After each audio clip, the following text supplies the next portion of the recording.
Evergreen scrub എന്ന പേരിലാണ് ഈ മർമലൈഡ് ബുഷ് അറിയപ്പെടുന്നത്. അതായത് എല്ലാ സമയത്തും ഫുൾ പച്ചപ്പോട് കൂടെ നിൽക്കുന്ന ഒരു കുറ്റിച്ചെടിയാണ് മർമലൈഡ് ബുഷ്. ഇവയുടെ പൂക്കൾ ബൊഹീനിയ കോക്സീനിയയുടെ പൂക്കളോട് സാമ്യം തോന്നുന്ന രീതിയിലുള്ളതാണ്.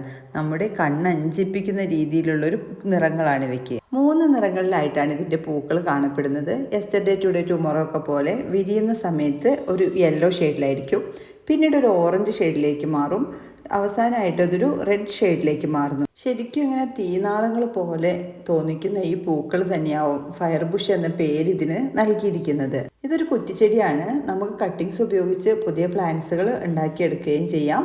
മാത്രമല്ല ഇത് സീസണൽ പ്ലാന്റ് ഒന്നുമല്ല, എല്ലാ സമയങ്ങളിലും തന്നെ പൂക്കൾ ഉണ്ടാകുന്നൊരു പ്ലാന്റ് കൂടെയാണ്. ഉഷ്ണമേഖലാ പ്രദേശങ്ങളിലാണെങ്കിൽ, നല്ല ചൂടുള്ള ക്ലൈമറ്റുള്ള ഭാഗങ്ങളിലാണെങ്കിൽ ചെറിയൊരു ഷെയ്ഡിൽ വെക്കാനായിട്ട് ശ്രദ്ധിക്കുക. ഡയറക്റ്റ് സൺലൈറ്റിൽ നിന്നൊന്ന് മാറ്റി വയ്ക്കുകയാണെങ്കിൽ, നമ്മുടെ കമേലിയ അസേലിയൊക്കെ പോലെ ആ രീതിയിലുള്ള പരിചരണം കൊടുക്കുന്നതാണ് ഈ പ്ലാന്റിന് ഏറ്റവും നല്ലത്. ഇതിൻ്റെ 2 പ്ലാന്റ്സുകൾക്ക് 299 രൂപയാണ് കേരളത്തിൽ എവിടെ ആയാലും പ്രൈസ് വരുന്നത്. ഇൻക്ലൂഡ് ഷിപ്പിങ്ങോട് കൂടിയിട്ടുള്ള ഒരു ചാർജാണ് കേട്ടോ. എക്സ്ട്രാ കൊറിയർ ചാർജ് ഒന്നും നൽകേണ്ടതില്ല. ഇനി ഒരു പ്ലാന്റ് മാത്രം മതി എന്നുണ്ടെങ്കിൽ ഈ സൈസിലുള്ള ഒരു പ്ലാന്റിൻ്റെ പ്രൈസ് വരുന്നത് 199 രൂപയാണ്. ഈ 2 കോംബോ എങ്ങനെ വാങ്ങിക്കുകയാണെങ്കിലും നിങ്ങൾ എക്സ്ട്രാ കൊറിയർ ചാർജ് ഒന്നും നൽകേണ്ടതില്ല. കൊറിയർ ചാർജോട് കൂടിയ ഒരു പ്രൈസാണ് ഈ 199 രൂപ. DTDC കൊറിയർ വഴിയാണ് നമ്മൾ ഈ പ്ലാന്റ്സുകൾ അയക്കുന്നത്.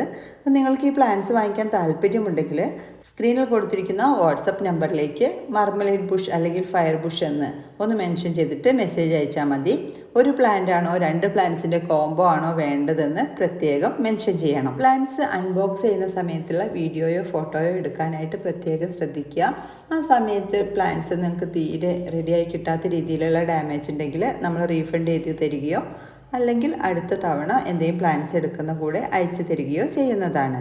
എല്ലാവർക്കും വീഡിയോ ഇഷ്ടപ്പെട്ടെന്ന് കരുതുന്നു. മറ്റൊരു വീഡിയോയുമായി കാണുന്നവരേക്കും താങ്ക്സ് ഫോർ വാച്ചിങ്.